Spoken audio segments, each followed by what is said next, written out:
बार जब आया था भगवान जगन्नाथ जी के दर्शन करके और उसके बाद यहाँ बाई इलेक्शन में भी मैं पहुंचा था, तो अगर हम ये माने साल के 365 दिन तो मैं तीसरी बार मुझे आने का मौका मिला है।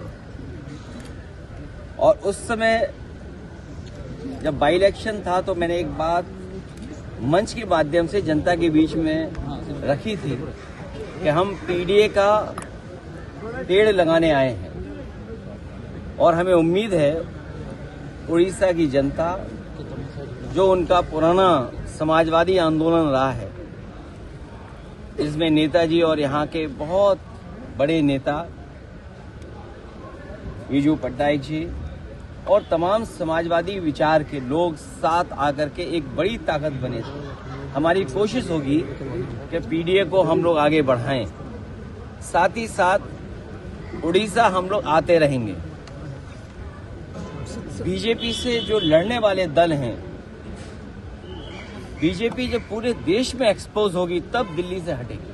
कहीं भी देखेंगे आप तो बीजेपी जब कमजोर होती है या जो उन्होंने मैनिफेस्टो में जनता को वादे पूरे करने की बात जो रखी होती है, अगर पूरा नहीं कर पाते हैं तो वो कम्युनल रास्ता अपनाते हैं। उड़ीसा में इसीलिए समाजवादी पार्टी डिवीजन की पॉलिटिक्स नहीं करना चाहती, हम सबको जोड़ के राजनीति करना चाहते हैं। यही विजन जो कार्यक्रम जगह जगह कर रहे हैं, डिवीजन की पॉलिटिक्स खत्म हो, लोगों को जोड़ के एक साथ चलने की पॉलिटिक्स हो। सर, बीजेपी इलेक्शन है इस बार, समाजवादी को सरकार को जो ठाकरे का सालों से राज था वो हटेगा और महाराष्ट्र में भी कर रहा है। बीजेपी से सीखने को भी बहुत कुछ है। वो पॉलिटिकल पार्टी नहीं है, वो पॉलिटिकली प्रोफेशनली रन करते हैं अपने आप। और जो नया जमाना है डाटा चोरी का, कभी सोचा था आपने 5 साल पहले 3 साल पहले कि इलेक्शन होने जा रहा हो, कोई पॉलिटिकल पार्टी अपनी एजेंसियां लगाए और डाटा चोरी करने के लिए जाए?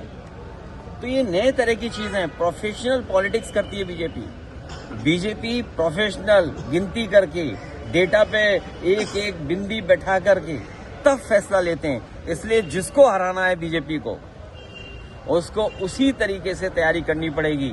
और बीजेपी का रिसोर्सेज की कोई कमी नहीं है। उड़ीसा उनके हाथ में, तो रिसोर्सेज की कहाँ कमी होगी? जो जिस स्टेट पर भंडार हो नेचुरल रिसोर्सेज का, और वो जनता के लिए आए, गरीब जनता के लिए रिसोर्सेज इस्तेमाल हो। लेकिन बीजेपी अपने आप को मजबूत करने के लिए रिसोर्सेज यूज करती है।